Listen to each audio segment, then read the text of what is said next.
আসসালামু আলাইকুম প্রিয় দর্শক, ইফতারে কি খাবেন না জেনে নিন। রোজায় দীর্ঘ সময় পর ইফতার করতে হয় বলে খাবারটা হতে হবে সহজ ও সুপাচ্য। অতিরিক্ত তেল ও মশলাযুক্ত খাবার না খাওয়াই উচিত।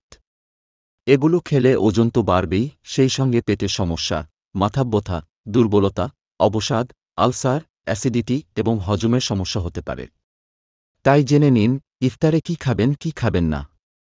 ইফতারের সময় একটি বিষয় মনে রাখতে হবে, ভরপেট খাবেন না, পেটের 1/4 খালি রাখবেন।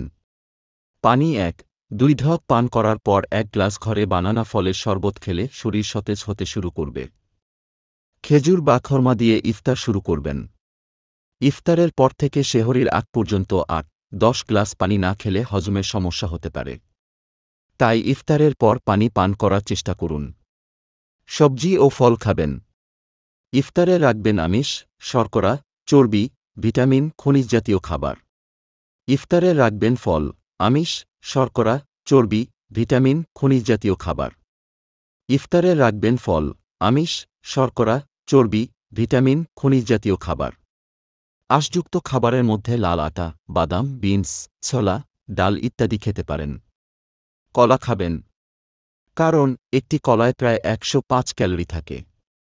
রোজার শেষে শরীর, মস্তিষ্ক ও স্নায়ুকোষ খাবারের মাধ্যমে তাৎক্ষণিক শক্তির যে যোগান চায় কলা সেটি পূরণ করতে পারে। অতিরিক্ত তেল ও মশলাযুক্ত খাবার, ছোলা ভুনা, পেঁয়াজু, বেগুনি, চপ, হালিম, বিরিয়ানি ইত্যাদি বাদ দিতে হবে। পাশাপাশি চিনিযুক্ত খাবার খাবেন না। আর ইফতারের পর বেশি দুর্বল লাগলে ডাবের পানি বা স্যালাইন খেতে পারেন। আজকে এই পর্যন্ত, সবাই ভালো থাকবেন, আল্লাহ হাফেজ, আমিন।